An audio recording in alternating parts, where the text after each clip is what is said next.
Eu sou o professor Paulo Rangel Rios, da Universidade Federal Fluminense, Escola de Engenharia Industrial Metalúrgica de Volta Redonda. Nesse vídeo eu vou abordar o coalescimento de Ostwald, os princípios básicos, e no próximo vídeo eu vou abordar rapidamente a questão da descrição matemática desse fenômeno. Nesse vídeo eu vou falar da solubilização, soluções supersaturadas e precipitação. Esses tópicos eu já falei em outros vídeos, só para manter esse vídeo mais ou menos independente. Eu vou falar das etapas da precipitação, nucleação, crescimento, coalescimento.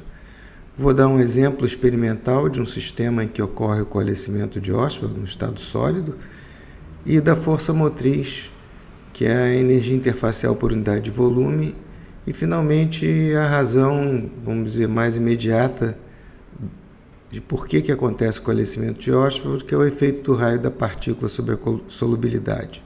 E vou tirar algumas conclusões. Esse slide eu já mostrei em outros vídeos, é só para a gente ter uma ideia do fenômeno da precipitação.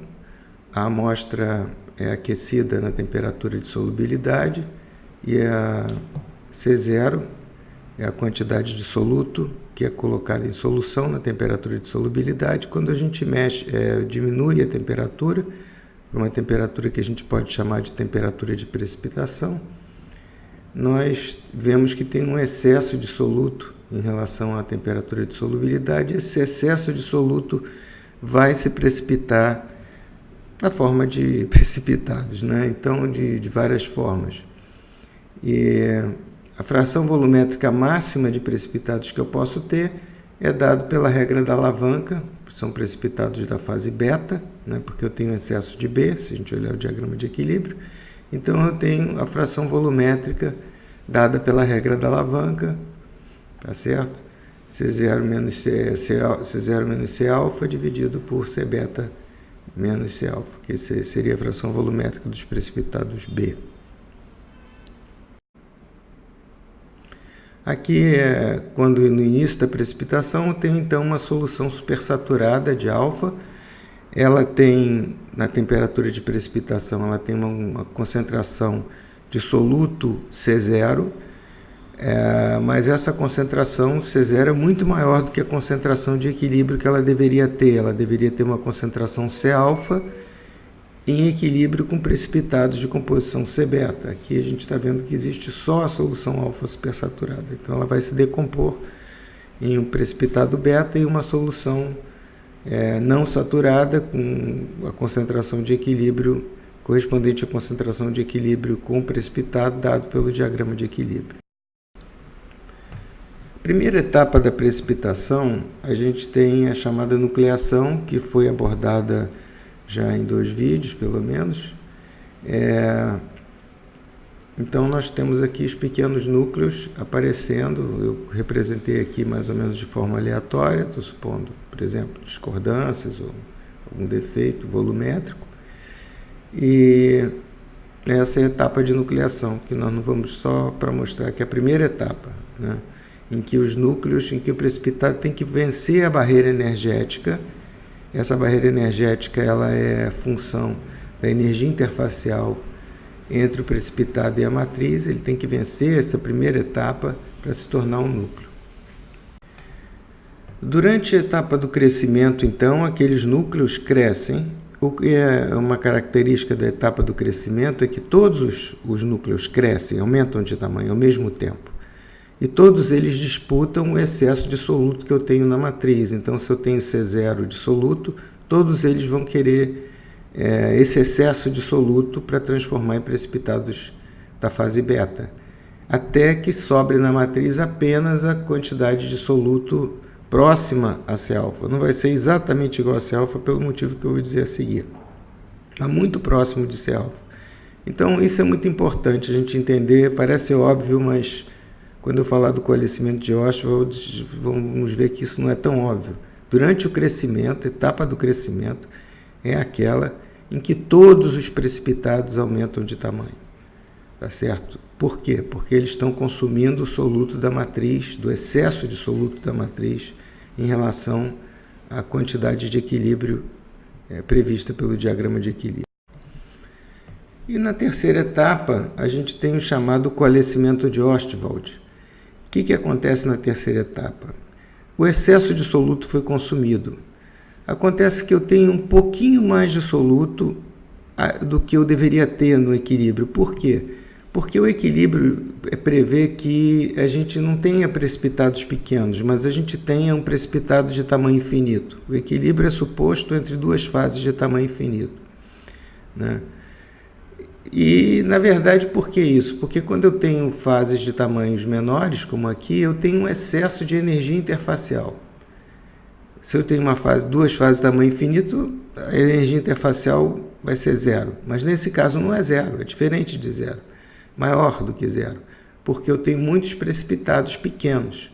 Então esse excesso de energia interfacial faz com que a concentração de soluto da matriz seja muito próxima, porque essa força motriz devido à energia livre interfacial é muito pequena, mas ainda um pouquinho maior do que a concentração média, do que a concentração C-alfa prevista pelo diagrama de equilíbrio. E eu posso dividir esses precipitados em dois grupos. Aqueles que têm um raio menor do que o raio médio e aqueles que têm um raio maior do que o raio médio. Tá certo? Então, os precipitados em azul têm raio maior do que o raio médio e os precipitados em vermelho têm raios menores do que o raio médio. E durante o coalescimento de Ostwald, essa é a grande diferença da precipitação. Apenas os precipitados maiores crescem, enquanto que os precipitados menores diminuem de tamanho, até desaparecerem.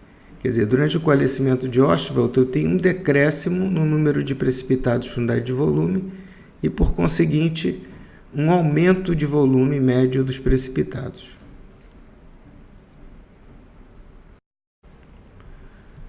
Melhor para visualizar isso, dar um exemplo. Esse exemplo é um exemplo que eu considero muito bonito, que eu tive a oportunidade de acompanhar de perto, a tese de agora Dr. Ben Pletcher, orientada pelo professor Martin Glicksman, Universidade da Flórida, agora o professor Glicksman está na FIT. Foi uma tese realmente belíssima, porque ele pegou ligas de... Nós vamos voltar no próximo slide, no próximo vídeo, nós vamos falar um pouquinho mais, mas ele pegou várias ligas alumínio-lítio, e o alumínio-lítio tem a característica de que os precipitados são esféricos, o que facilita muito a análise, porque a gente vai ver que a teoria matemática supõe que os precipitados sejam esféricos. Então nós temos essas esferas, só que os precipitados são muito pequenos. A gente vê aqui, eles têm... são realmente... Para você observar esses precipitados, você tem que usar microscopia, quer dizer, 100 microns já está no limite inferior, já é menos do que o microscópio óptico é capaz de ver. Então, para ver realmente esses precipitados de maneira correta, uma melhor técnica nesse caso é a microscopia eletrônica de transmissão. E não é fácil realmente analisar os tamanhos dos precipitados em microscopia. A gente vê aqueles gráficos bonitinhos e tudo, mas aquilo é fruto de muito trabalho, uma técnica realmente muito boa. A gente vê aqui as fotos em que o número de precipitados diminui com o tempo de coalescimento a 225 graus Celsius, uma temperatura relativamente baixa, mas isso é uma liga de alumínio, né? Os precipitados vão coalescendo e aumentando de tamanho, mas sempre mantendo a forma esférica, né? Então eu vejo aqui precipitados pequenos e à medida que o tempo passa eles vão aumentando de tamanho. Muito bonita, eu acho, essa foto. Existem muitos exemplos, claro, e não só com a matriz sólida. A matriz poderia ser um líquido, e por isso que os químicos muitas vezes se interessam pelo coalescimento de Ostwald. Nós poderíamos ter, por exemplo, que esse precipitado poderia gerar um estresse na matriz. Enfim, existem muitas situações. E não é à toa que esse é um problema que é estudado pelos metalúrgicos, pelos químicos e pelos físicos. É algo que, para nós, principalmente metalúrgicos, claro, a gente está interessado mais no que acontece no estado sólido e, normalmente, a gente quer evitar o coalescimento de Ostwald, porque pode diminuir a resistência, né? Tem precipitados muito finos, a gente pode ter um aumento de resistência mecânica. Com coalescimento, essa resistência se perde. No caso dos químicos pode ser o contrário, ele pode querer produzir um monocristal ou vários cristais grandes, é um método para se produzir cristais grandes de cloreto de sódio. Então, cada um está interessado por um motivo. No nosso caso, a gente quer manter os precipitados pequenos. Aqui está a raiz da questão, né? Por que que os precipitados grandes crescem e os pequenos desaparecem? Porque uma das consequências desse excesso de energia livre é que ele provoca uma dependência do raio. Nós vimos uma coisa parecida quando a gente falou nos vídeos de crescimento de grão.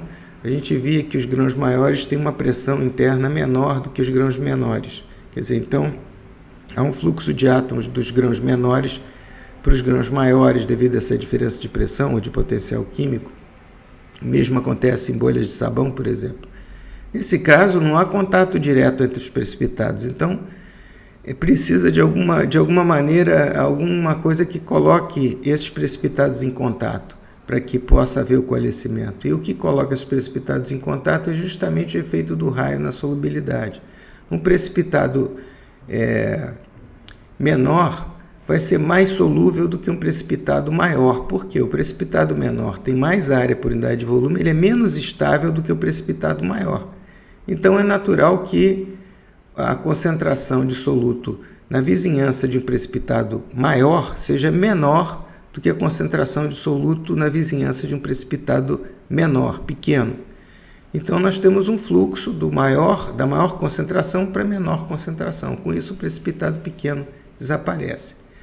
Matematicamente isso pode ser expresso por essa fórmula em que a concentração alfa na matriz de um precipitado, que é na vizinhança de um precipitado de raio R, ela é a concentração na vizinhança de um precipitado de raio infinito, que seria o equilíbrio, mais um gama chamada constante de capilaridade e dividido pelo raio do precipitado. Quer dizer, então, o raio do precipitado é um fator positivo, quer dizer, ele aumenta a concentração na vizinhança do precipitado em relação à concentração vizinha a um precipitado de raio infinito.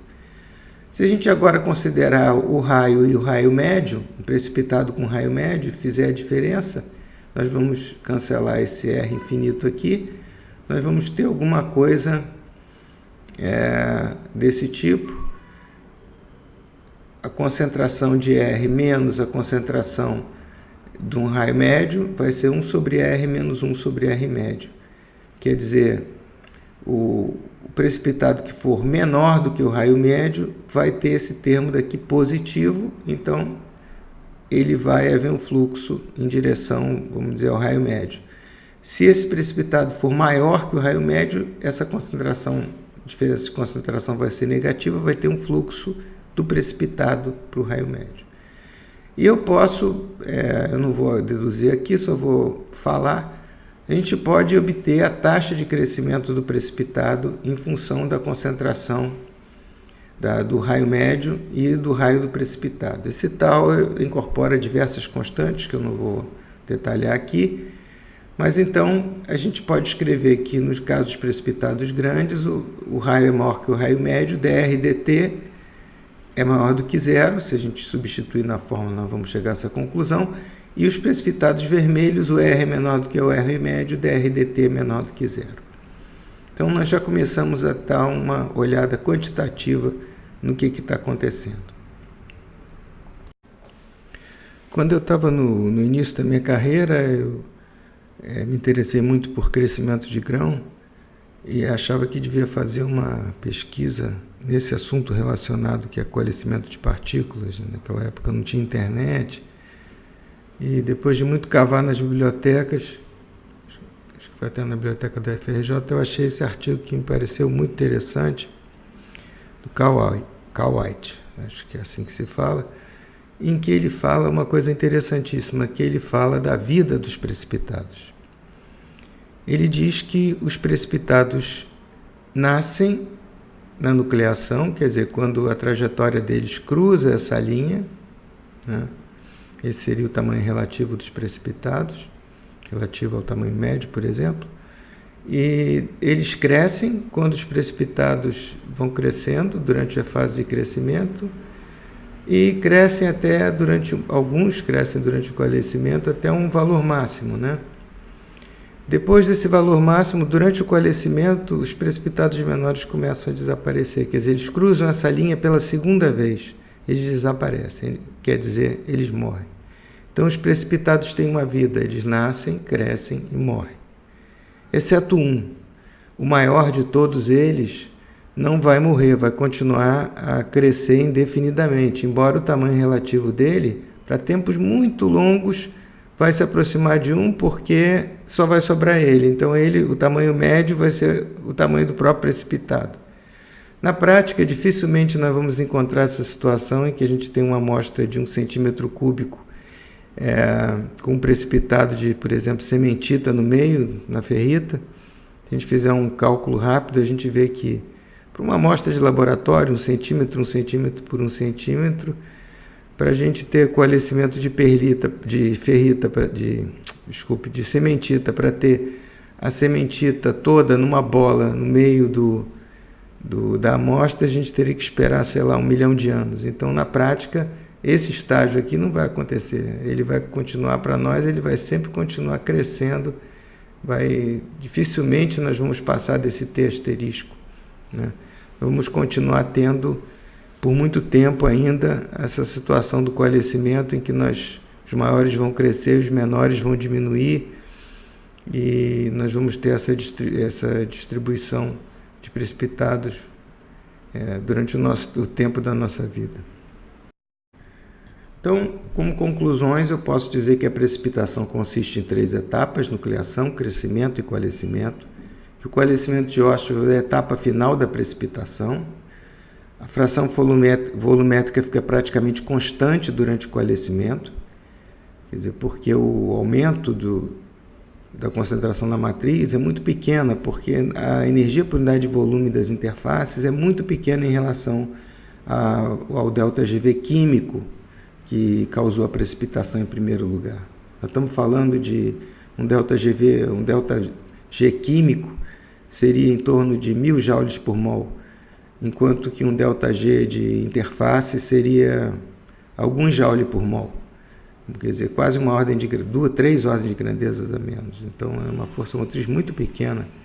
Mas, ainda assim, a concentração é um pouco maior. Em algumas teorias, inclusive, supõe-se que a concentração já seja a concentração final. Mas isso é outra história. Então, os precipitados maiores crescem, os menores desaparecem. Em consequência, o número de precipitados diminui e o número médio aumenta com o tempo, como nós vimos naquela figura do alumínio e lítio, que deixou evidente essa marcha do coalescimento de Ostwald. Queria então agradecer a todos que têm prestigiado esse vídeo e espero que vocês continuem assistindo os próximos vídeos.